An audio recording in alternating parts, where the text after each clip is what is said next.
Hello and welcome back to Planet Crafter. If it's your first time, consider subscribing and joining the swarm. Last we left off, we made a whole lot of flower spreaders and passed the mammal stage. And so hopefully today we can find out what the genetic synthesizer does by finding some quasar quartz. And so off we go. And someone reminded me that we had the T2 drone blueprint in our trade rocket. So we'll grab it out, grab some of our pulsar quartz, load the rocket again without the blueprint and send it off. And now we'll decode the blueprint to give us the T2 drone. And so the T2 drone has a second eye and longer antenna and only needs some explosive powder and super alloy, which just appears to make the drone faster than the T1 drone. So we'll make some iridium rods, make some rocket engines, make some bioplastic nuggets, make some circuit boards, all to add some T2 drones to our logistical army. And it looks like it doesn't specify whether these drones are T1 or T2, but hopefully they'll help a lot. And our rocket's returned, but to make the genetic synthesizer, we need some quasar quartz. So we're gonna go back to that cave where we found the other quartz and hopefully find some quasar quartz hiding about. Ooh, but there's a ladder here, which brings us underwater with a bed, but we can't deconstruct it. Here's a Larva seed and a locker storage with a bunch of basic stuff, but a blueprint microchip and a message. And it looks like the Warden laser crashed another ship, and this last guy, who was the only one left, decided to go out for some water, but probably didn't make it. And so now we'll continue to the crystal caves. And here we are back in the crystal caves. We never checked really up here, so hopefully we'll find something. It looks like it's just the solar quartz stuff. Oh my gosh, and right up here is the golden crate with a jetpack effigy and a genetic trait, which is skin pattern 5. Well, we'll take it anyway. I'm not really seeing anything up here either. Ooh, except for a little back room of mini blazar quartz with another crate with a whole bunch of flowers. Oh my goodness. And here's the green crystal cave. Is this the quasar quartz? Yes, it is quasar quartz. So we'll collect as much of this as we can. And it looks like that's all that this cave had. So we'll go back out to go back home and come back home to some lazy T1 drones. And now we'll decode the blueprint microchip for a T4 GPS satellite, which I don't think we've ever made a GPS satellite. Oh my gosh, circuit boards and super alloy rods. Provides better geolocation to the mapping screen and allows you to move the map. That sounds extremely helpful. And a map information rocket displays points of interest on the map. So we're gonna need some materials to make some rockets. So we'll make some more iridium rods, make some rocket engines, grab some super alloy to make some super alloy rods, make some more bioplastic nuggets, to make some more circuit boards, make some compasses, and now we'll make a T4 GPS satellite, which has a bunch of fancy panels on it, and then we'll make the map information rocket, and we'll send it off as well. Bye, little rockets. Oh no, they're coming back! And they found a happy home in our trees. We don't actually have a mapping screen anywhere, so we're definitely going to need to make one, as we have another normal supply drop. So we'll make the compass, place our mapping screen on the floor, zoom out on our lovely new map, and all the points of interest show us where materials are, but it actually doesn't show us where a quartz is, because I believe this is where we found the quartz caverns. And it looks like we can keep scrolling out through the map. Does it show us anything new? A few inches later.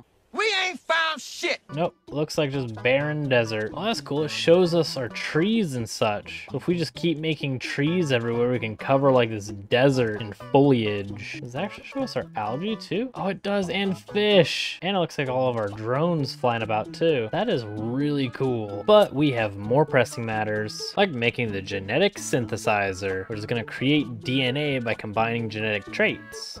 Oh my goodness, there's so much different stuff on this little helix. Species, which defines what our creature's actually going to be, colors and patterns, invariants, bioluminescence, and size. And so we'll throw in the genetic traits we have, and nothing's happening. Oh, we need colors. Colors are definitely mandatory to make a creature, which means in this genetic extractor, we're going to have to pull colors from stuff, which means we're going to need to use a seed and some kind of butterfly larva. And I kind of want to make something sizable, so we'll probably use a larva too. So we'll make some butterfly larva, And it looks like we have lovely butterflies, which are the chevron butterflies. So we'll extract their genes to give us like a lime green color. We'll throw one of those in there. We'll grab one of the leftover seeds that we have to give us a pink color. And I kind of want to make our creature bigger. I will need an uncommon larva or a common larva, depending on which one will give us the best size trait. So we'll go out and grab some larva.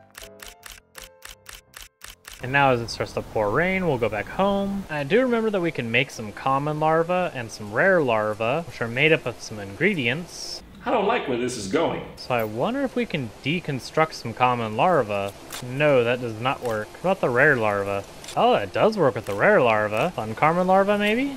No. So you can deconstruct rare larva, not normal larva. You did not have to do that. You knew you did not have to do that. So we'll genetically extract a common larva for a size 1, or an uncommon larva for a size 2. So we'll obviously put the bigger one in, and now we'll synthesize some creature DNA to give us the tube, which we need to insert into an animal shelter.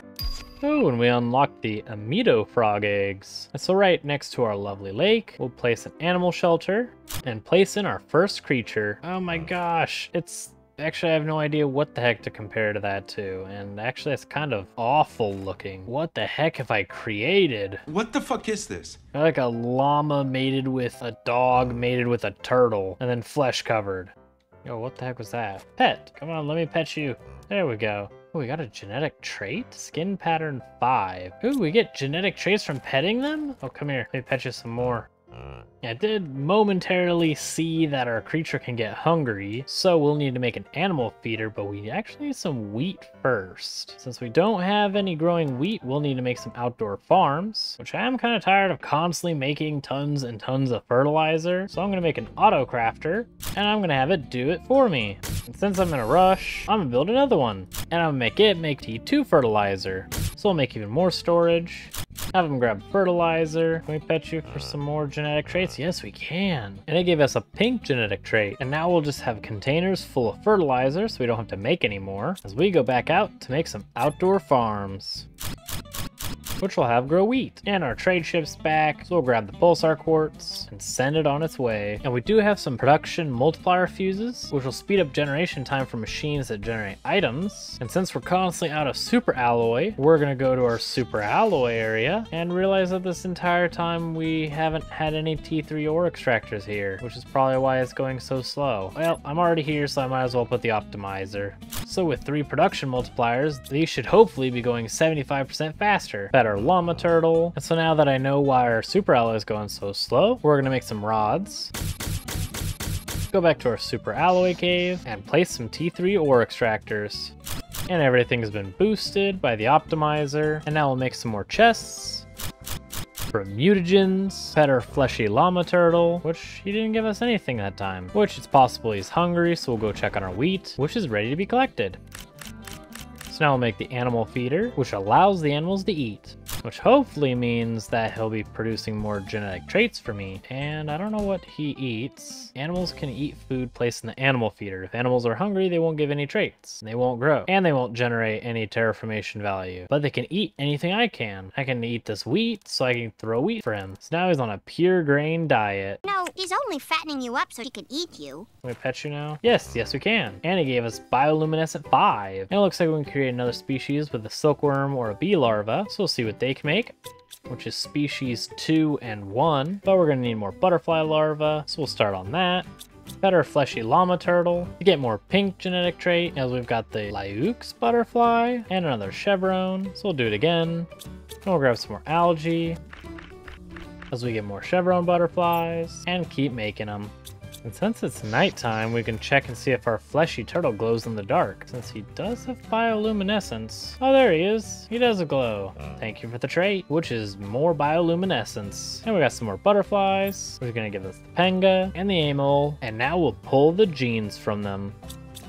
Fantastic. And we do have a skin pattern genetic trait, which looks like the genetic frog eggs gives the pattern color. So we'll throw some generic frog eggs for the pattern color, which is gonna be gray. Lovely. And we'll throw some uncommon larva for the size. Now we'll throw our traits in. And so all that's missing from this one is a variant trait, but it's optional. So we'll create the DNA for this critter, and we'll throw in the last of the traits to make a second critter. And so now we'll throw this one in, which is species number 2, which is this fleshy lizard looking thing, which we can also pet for traits. And now I'll throw in creature number 1, which gives us an 8-legged hammerhead creature thing, which hisses at us when we pet it. Lovely. But we are taking its traits. And so we got 2 size 2 traits and a species 1 trait. And someone had told me to go back to the last Warden ruins and place some platforms down. So we'll go over there and see what that helps us with. And here we are back at the entrance. Lose our ability to jetpack. And here we are back at the main ruin, where we have a prestigious box, to which we're going to throw a teleporter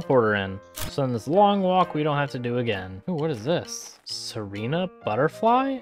Oh, this place spawns Serena butterflies too? Yeah, it does. Which each of these Serena butterfly larvas gives us a 1200% insect multiplier. So now if we build a platform a little higher up, the Serena butterflies will spawn on those platforms. And then we'll place some platforms for the butterfly larva to spawn. And we already have some larvae spawning up here, but we actually ran out of iron, so we're gonna use our teleporter and go home to grab a ton more iron, pet our fleshy creatures, to give us bioluminescence 9, ooh, and a purple and species trait. And now we'll head back, and we'll take our teleporter down, place it up here so we don't have to keep traveling up and down the ladder, and we'll place a shredder machine so we can remove all the normal common larvae from the spawning. And now it's back to extending the platform stuff. Ooh, what the heck is this thing? Albin butterfly? It's like pitch black. Ooh, what's this kind? Lorpin? Oh, this place spawns a whole lot more than the Serena butterfly larva. Oh my gosh, and they spawn quickly too. So we're gonna finish up the platform before we get too distracted. Gosh, there's so many larvae. Now we're just gonna pick all the fancy ones up. Ooh, and we unlocked the T4 jetpack. Ooh, what is this? Golden butterfly? Oh my gosh, this place also spawns golden butterfly larva. Oh my gosh, this is invaluable. Ooh, and oh my gosh, one spawned literally right below my feet. This place is ridiculous. Give me all these larvae. Oh, here's a pink one. Fiorente butterfly larva. Now with an inventory full of rare larvas, we're gonna go back home after naming this lovely area, aptly of course, and we're gonna see what the Serena butterfly larva gives us, a trait, which gives us skin patterns. So we'll just pull the traits out of it, get the size from the uncommon larvas, see what the Lorpin butterfly gives us, which is nothing. And what the Fiorente, the Albin? Nothing. The golden butterfly larva? Oh, it just gives us bioluminescence. Now we'll go pet our flesh creatures, which gave us our first variant trait. So we're gonna make 2 more color bees, make a frog eggs, continue petting. For variant number 5, now we can collect our Amito frog eggs and see what they give us. There's like a dark teal skin pattern color. So now I'll add it all to the DNA synthesizer, which is gonna fill the DNA strands. And then do it again with our next full DNA critter. And now we'll fill the rest of this animal shelter with our new little critters, which the variant gives them like horns and spikes. Stop pushing me. I'll pet you in just a moment. Oh my gosh, and all of them give me genetic traits.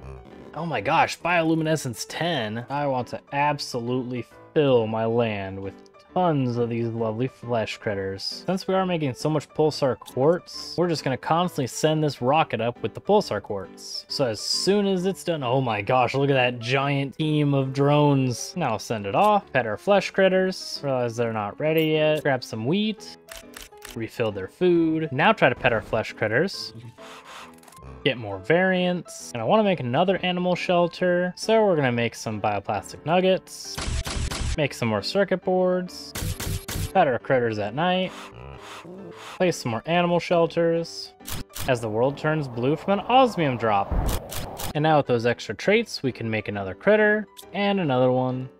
as we unlock the animal spreader rocket. So we'll put these 2 creatures in to give us 2 new little baby gecko things. Give me your genes. And a rocket's being sent out continuously, so we never even got the chance to actually talk to it. So we'll pet our flesh creatures. And since this trade rocket keeps getting sent out instantaneously, we're going to build another trade rocket, and this one will have manually flown every time, so then we can still buy things. But we're still broke, so we're going to fill with pulsar quartz and launch the rocket. And our creatures are out of food, so for the first time ever, we're going to keep eating our creatures instead of letting them starve. And now it's time to pet all the flesh critters for even more traits. And we have enough genes to make at least 1 new critter. So we're going to add this guy to the mix. I think while we wait for our rockets to automate making me rich, we're going to go back to harvesting some butterfly larvae. And since this area is just covered in flowers and bees, we'll add some color by adding some T2 butterfly farms. And filling with butterflies. And now we have swarms of butterflies in our little flower field, as we're gonna go pet our flesh creatures. And we need some more bee genes, so we're gonna pull the genes from our flowers. And now we have enough for 5 more creatures. Now I'll place all 5 creatures in, and have our little baby army of critters roam around. And with this trade rocket, we are going to buy an energy multiplier fuse and launch the next rocket. Ooh, as we unlock the Strabo frog eggs. But before our rocket gets back, we're gonna place down some fusion generators. And we're hopefully gonna have enough power if we remove this 1 energy multiplier fuse, which we don't. And we're actually off by quite a bit. So we'll add 2 more. And it's still not enough power. I guess we'll leave the energy multiplier fused in for now and continue extracting genes from our flesh creatures. And since we're running out of zeolite, we're gonna make some more rods and make another T3 zeolite extractor. And now we're gonna make even more fusion generators to now be able to pull out an energy multiplier fuse. Yes, we could pull out. That's what she said. And with that, we can make a microchip compass, super alloy rods, fusion energy cells. Ooh, actually, I almost completely forgot the T4 jetpack, so before we do that, we're gonna make this thing. So we'll make an iridium rod. Oh, we actually still only have the T2 jetpack, meaning we'll need to upgrade to the T3 jetpack first. So we'll need to make some more explosive powder, make the T3 jetpack, to then make the T4 jetpack, which now gives us 60 extra propulsion. So now we go so much faster. But now with the energy multiplier fuses, we can make the portal generator, which allows us to reach distant wrecks with unique items to find. Oh my goodness. So now I have this lovely ring. Scan for distant wrecks. Scanning. Scanning. This one has a difficulty of 1, but a rarity of 2. Requires a blazar quartz, a magnetar quartz, and 3 pulsar quartz. Which rarity indicates the rarity of loot, difficulty indicates the complexity of the inside of the wreck, which all locations have at least 1 wreck, and we have to come back via the portal to keep the loot. So it looks like we can open up the second one. So we'll open the portal.